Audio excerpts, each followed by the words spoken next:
everyone.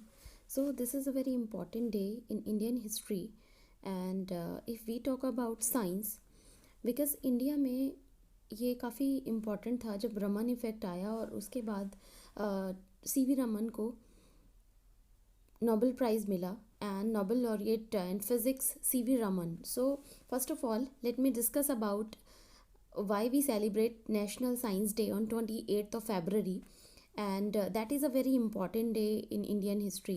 हमें सबको ये चीज़ जाननी चाहिए कि हाँ ये क्यों हम सेलिब्रेट करते हैं और हिस्ट्री में ऐसी कौन कौन सी चीज़ें हुई हैं जिसकी वजह से हम डॉक्टर सी.वी. रमन को याद करते हैं. So let's discuss about it.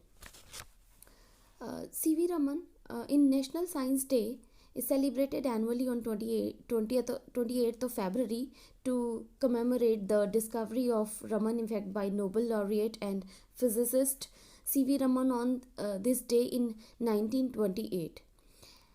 In 1986, the National Council for Science and Technology asked the Government of India to designate 28th February as National Science Day. सो इसी वजह से 1986 में national council of science and technology ने government of India से request की थी कि आप इसको 28 फरवरी को नेशनल साइंस डे के आप कह सकते हो उपलक्ष्य में सेलिब्रेट करना चाहिए हमें, because that was a very important day. Since 1987 the event has been celebrated all over the country in school, colleges, universities and other academic, science, technical, medical and research. Because जब भी कोई discovery या बहुत achievement होता है किसी भी scientist का या फिर अदर किसी हिस्टोरियन या ये चीज़ नॉलेज जो है सेलिब्रेशन के थ्रू हम याद रखते हैं. जब भी हर साल ये इवेंट आता है तो उनको याद किया जाता है, उनको एक ट्रिब्यूट दिया जाता है, उनकी याद में ये चीज़ें सेलिब्रेट की जाती हैं कोई भी डे हो. So similarly this National Science Day is celebrated.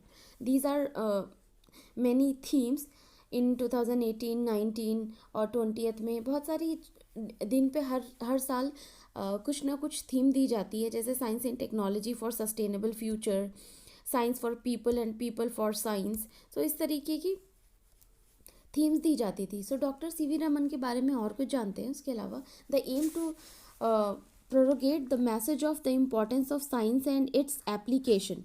Because science क्यों इम्पॉर्टेंट है हम लोगों की लाइफ के लिए. अगर आप डेली रूटीन की बात करोगे, चाहे चाय बनाने के प्रोसेस से लेके और आप वॉशिंग मशीन चलाना, एसी, हर चीज़ से रिलेटेड साइंस हर चीज़ से रिलेटेड है. और ये चीज़ हमें हमारे किड्स को भी समझानी चाहिए. Why science National Science Day is celebrated. कोई भी personality है, why he is important, what he has done. So these are some 11 important facts about Dr. C.V. Raman. And Raman quit his government service. He was appointed the first pilot professor of physics in University of Calcutta in 1917. So this is the first fact. These are so many facts in this row, so you can go through it one by one.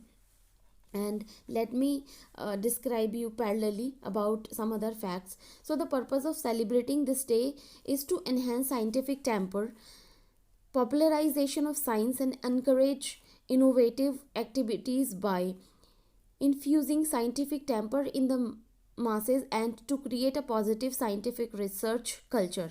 Because क्योंकि अगर हम scientific temper अपने youth में develop करेंगे, they will get incline towards the science. That is very important. जितनी भी research होती हैं, चाहे आप एग्जाम्पल ले सकते हैं डॉक्टर APJ अब्दुल कलाम का, उसके अलावा कल्पना चावला का और डॉक्टर C.V. रमन का. बहुत सारे और साइंटिस्ट भी हैं जिनका नाम लेते हैं और जिनको हम याद करते हैं. तो एक साइंटिफिक डेवलपमेंट होता है सोसाइटी में. That is very important. Similarly the nodal agency to support celebrate of National Science Day is the National Council for Science and Technology Communication, NCSTC of the Ministry of Science and Technology. So कभी कभी ये question आता है science and technology के perspective से, काफ़ी important है ये. इसीलिए I thought to make a short note on it and we can discuss. So जब भी करंट इवेंट में कुछ भी डिस्कशन होता है, so I just try to make a small note कि वो जो भी ट्रेडिशनल सब्जेक्ट हैं उनके साथ साथ हम कुछ एक्स्ट्रा नॉलेज ले रहे हैं कि अगर इससे रिलेटेड कुछ भी क्वेश्चंस आते हैं प्री में तो we can eliminate the wrong answer and then we can take the right answer. Apart from this, the theme focused on a four-folded integrated approach for a sustainable future is the theme for this year. And if we talk about Dr. C.V. Raman, extended scientific invention encompassing engineering, medical and other institutions, because हर जगह पे science use होती है, चाहे medical institutions की बात करो, schools में भी बच्चों को एक साइंटिफिक टेम्पर डेवलप किया जाता है, उनको जो भी प्रोजेक्ट्स होते हैं working and non working project दोनों सिखाए जाते हैं. Because I was always a part of national children science congress, so मुझे वो चीज़ें बहुत अच्छी लगती थी कि हाँ आप कोई भी किसी भी पर्टिकुलर टॉपिक को लेके आप प्रोजेक्ट बना रहे हो, वर्किंग प्रोजेक्ट. सो एक इंसिडेंट याद है कि आई क्रिएटेड अ प्रोजेक्ट कि दलदल में किसी बिल्डिंग को कैसे स्टेबल किया जा सकता है. सो उस पर रिसर्च करना, बिकॉज ये चीज़ें एग्जिस्टेंस में हैं. सो इसीलिए इस साइंटिफिक टेम्पर स्टूडेंट्स में डेवलप किया जाता है कि वो आगे जाके जो भी उनकी एनालिटिकल अप्रोच है वो बहुत अच्छे से डेवलप हो जाए. Similarly, extra scientific integration involves identification of the needs of other ministries like Jal Shakti, railways, among other आप कह सकते हो मिनिस्ट्री ऑफ अर्थ साइंसेस. सो ये सारी चीज़ें और ये सारी मिनिस्ट्रीज़ भी इन्वॉल्व होती हैं इसको सेलिब्रेट करने के लिए और एक इंटीग्रेशन अप्रोच डेवलप करती हैं सोसाइटी में. और गवर्नमेंट भी पैरेलली जो भी स्कीम्स चल रही होती हैं उसके बारे में भी डिस्कशन होता है जब भी नेशनल लेवल पे कोई भी इवेंट सेलिब्रेट किया जाता है. On the other point, extended science driven all inclusive approach integration startups and industries, science से रिलेटेड जितनी भी न्यू इंडस्ट्रीज़ एंड स्टार्टअप्स हैं उनको भी गवर्नमेंट के द्वारा इनिशिएटिव दिया जाता है. आजकल यंगस्टर्स हैं बहुत सारे कोडिंग के लिए, जो 10-12 के बच्चे हैं या उससे पहले 6 से आजकल कोडिंग के लिए एम्फेसाइज किया जा रहा है that they can develop new things.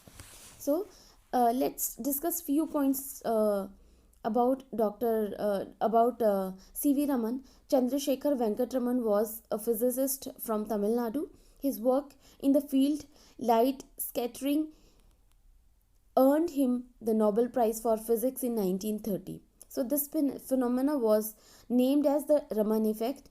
In 1954, he was honored with India's highest civilian award, the Bharat Ratna. So let's discuss about Raman effect. क्या है Raman effect? So Raman effect is the inelastic scattering of photon by molecules which are excited to higher vibration or rotational energy level. It is also called Raman scattering. So एक phenomena है. So let me describe you in a very simple term जो Raman effect है. सो Raman effect या आप रमन प्रकीर्णन कह सकते हो. Raman effect photon जो पार्टिकल्स हैं उसको फ्लेक्सिबल एनवायरनमेंट के बारे में बताता है.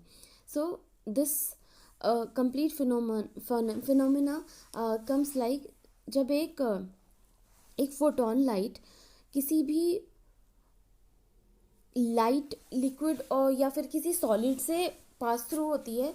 सो वो रिफ्लेक्टिव लाइट के साथ बहुत ही ज़्यादा अत्यल्प तीव्रता का कुछ अन्य वर्णों में प्रकाश देने लगती है. जैसे किसी भी लाइट के सपोज करो कि किसी भी सरफेस पे लाइट पड़ रही है. सो वो जब स्कैटरिंग होती है तो वो डिफरेंट लाइट्स में कन्वर्ट हो जाती है. That is called Raman effect in a simple term. Apart from this जो भी रमन इफेक्ट के बारे में और कुछ चीज़ें हैं, 1-2 पॉइंट्स और हैं which is important. So Raman effect forms the basis of Raman spectrography, which is used by chemists and physicists to gain information about material. And spectroscopy is the study of interaction between matter and electromagnetic radiation. So these are the important things. Hope you like it, and this is an important topic for science and technology UPSC. Thank you so much.